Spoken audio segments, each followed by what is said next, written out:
Tracy Diaz.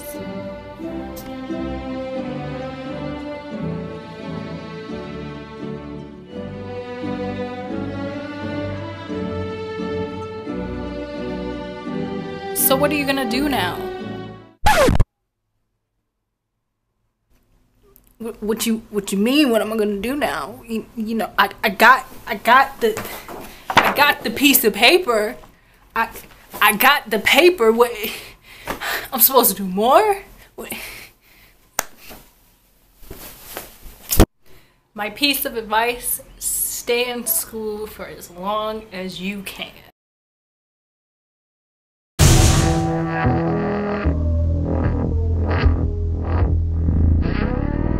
What's up, guys? Welcome back to my channel. If you're new here, what's good? Make sure you subscribe so you can become a welcome back person. I had so many requests about this, so today we are going to be talking about post-grad life. Oh boy. First of all, before I even get into it, I really want to quickly say that my heart truly goes out to the class of 2020. We all going through it, but I know y'all going through it too. I just feel so hurt for the class of 2020 that their year got cut so short. The last couple of months I was in school, a lot of things, you know, happened. Those were really important to me in my time at college, and for y'all to just have that stripped away, I can't even imagine, and I just sympathize so much with the class of 2020. Nobody deserves to go out like this, so truly I send my love to you guys, and I hope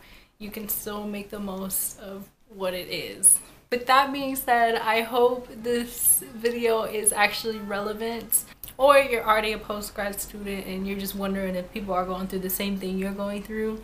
We're gonna talk about it. If you are already post-grad and you've clicked on this video, please feel free to chime in on your experience. You know, everybody has a different experience. If you see somebody in the comments that you relate to who's about to graduate, help each other out. I really want this to be an open discussion between post-grads and about to be grads, and even still in school kids. So I have a few topics I want to talk about today. Do I know everything in the world? No. But I'm gonna try my best to somewhat maybe prepare you. I don't know. We'll see. So really quick, a little background information about me. I obviously went to, you know, a little place called Virginia Tech. I graduated last year in 2019, and I got 2 degrees. These 2 bad boys right here, one in business marketing and the other in fashion merchandising and design. We're gonna start this video off right now. This is the first time I've even used these pieces of paper since I got them. So yeah, job searching. I've said this in another video about finding an apartment in New York, but if hell had a list of activities, job searching would also be on that list. So it would be finding an apartment in New York City and then job searching. If you have already secured a job before you graduated, congratulations to you. It is a struggle and a half if you are still trying to find a job coming out of college, and it can be a really scary thing when you don't have something lined up. That was me. I definitely tried. It just didn't work out because basically I was trying to come to New York, and a lot of people are like, oh, you're not here? Okay, yeah, no. I just took a chance on myself, and I was like, look, I'm still gonna go to New York. I'm gonna move here, and then I'm gonna find a job. Once I have the address, it's gonna be so much easier.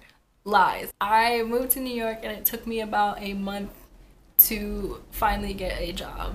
This time span, honestly, a month is not even that bad. I know some people who it takes even more months to find a job, and it can really hit you hard in confidence and motivation to continue to pursue looking for a job.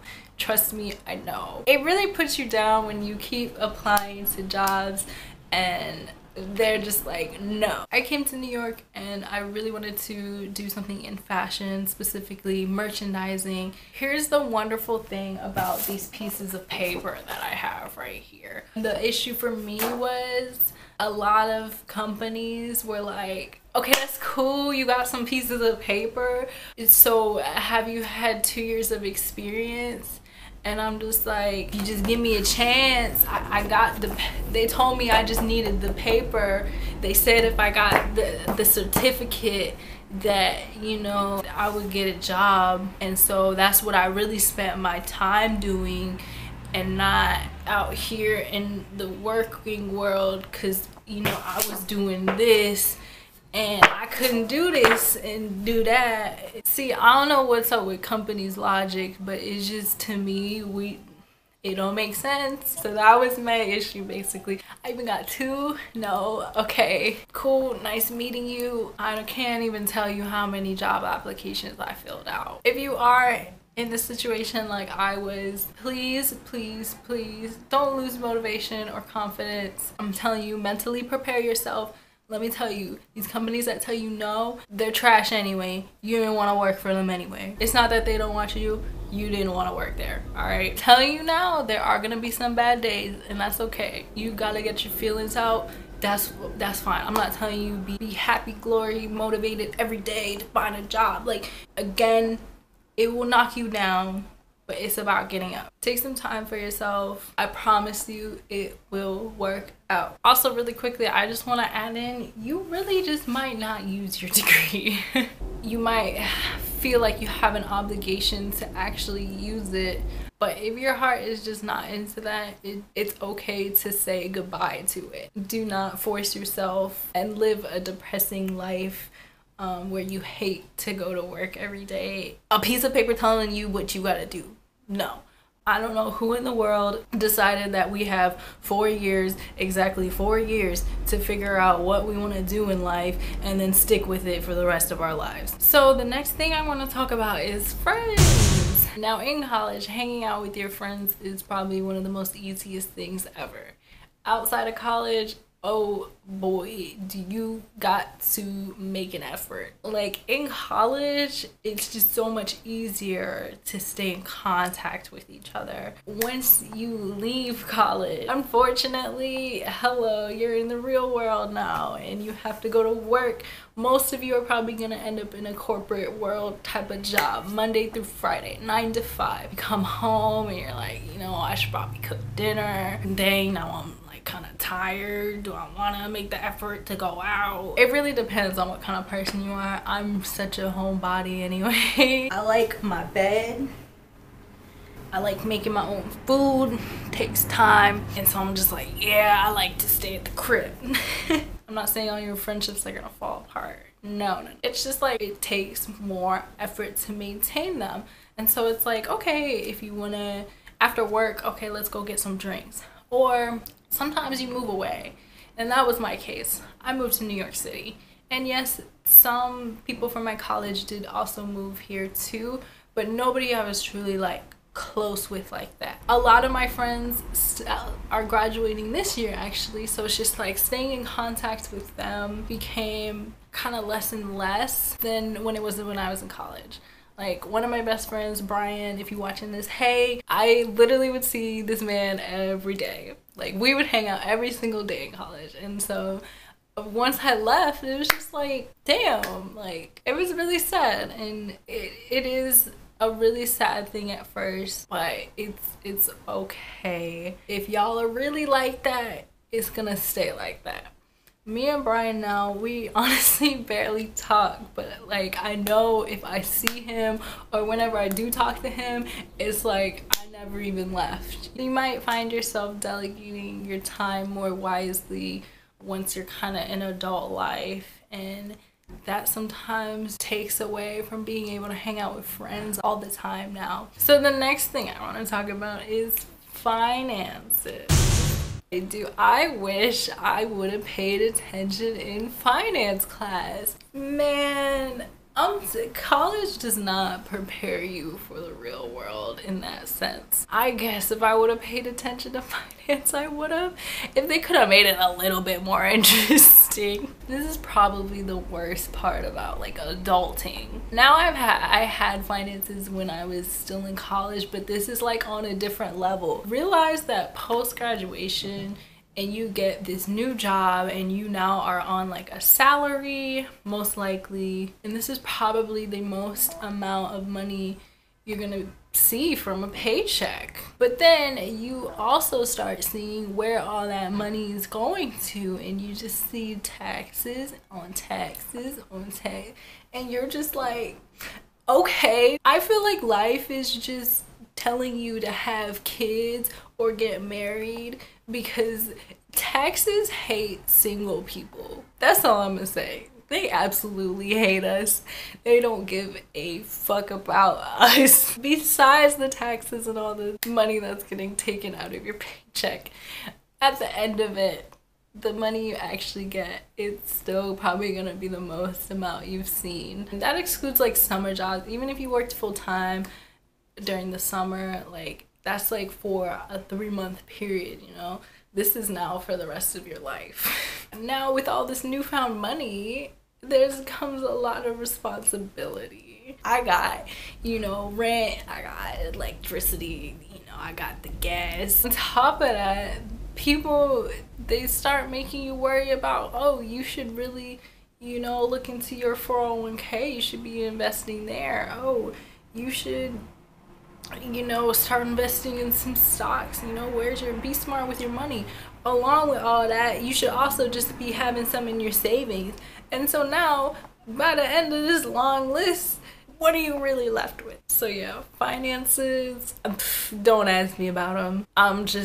I'm still learning myself. Mini side story, I actually almost failed finance. No, I definitely did fail finance. I just hit up my teacher and was like, yo, look, what can I do about this? Please help. I do not want to take this class again. Help me. And he ended up just passing me. If you're a finance major, you're probably well off. Help me, you know? Oh yeah, really quickly to add on to that list of bills, student debt. I really feel for the people who have student debt. I am so fortunate that I do not have any student debt. Trust me, I do not take it for granted because I know a lot of people who are paying off their student debt and such. But yeah, that is also something you do have to think about post-grad. Oh, I'm losing my lights. All right, let's pick this up. Another thing I think post-grad life is also about is definitely finding your identity outside of college. You definitely find yourself and you grow in college. Definitely for me, I grew a lot. I kind of found my voice within myself. After college, it does kind of change a little bit. I feel like a lot of students hit that point where it's just like, oh, what do I do now? Now I have this job, I do this job every day. Now what do I do? And it's like you get taken out of that college scene. So you kind of now have to find your new self in this new chapter of your life. And I think that goes into truly finding your purpose and creating new goals for yourself. I think in college, for most people, the main goal is, okay, graduating. Once you graduate, it's like, okay, now what? Like, I have this job. Am I just supposed to do this for the rest of my life? And personally, I don't think you should just stop at, like, okay, now I have this job and this is gonna be my life for the rest of my life. That, it sounds sad. I don't think people should think that way. You know, have goals for yourself, new goals, whether that be building a career within the job. Take it to the next step. For me, it's breaking into the modeling industry and building my career in that. Continue your hobbies. I think that makes life more exciting rather than thinking the other way of like, wow, I'm just gonna go to work for the rest of my life now. I kind of want to add into this something a little bit more serious, which is people call post-grad depression. It's 100% a real thing. It's not to be taken lightly. I can't say I went through that, and I don't want to use the word depression lightly. There were times when I was just like, I now graduated, and like, am I really doing what I want to be doing? I'm the type of person who's always ready for the next step. And you know, sometimes that next step just takes a while. It can really be a downer sometimes. You might not feel like you're really advancing in something, but realize these types of things, they do take time. I hate to be so cliche, but like, it will get better. New York don't know how to shut up. Last thing I want to talk about, and that's everyone's path is different. You might be looking at other people on social media like they look like they have their shit together. I promise you they don't. I don't know if anybody looks at me and they're like, oh, you know, she knows exactly what she's doing, because joke's on you. I'm glad I fooled you. I sit here sometimes and I'm just like, the fuck am I doing? You know, social media paints a pretty picture of everybody. I promise you it's not the reality. Do not be worried about what other people are doing. If you feel like they're ahead of you, like, that's just so irrelevant to you and yourself. You know, focus on yourself. That's what's more important. Stay true to yourself. Do not worry about other people. Focus on yourself. Bam, that's post-graduation. It sucks. You will find your way in this new journey of life, I promise you, and everything will be okay. It is now getting dark, as you can tell. I hope this video was helpful in some way or another. Again, my class of 2020, congratulations to you. Please make the best out of it as you can. You still put in the work for the 4 years, and this is your moment, and you deserve every bit of it. Thank you guys so much for watching. As always, if you're interested in hair videos, curly hair videos, those are all on my Instagram, linked down below in the bio. I will see you guys in the next video.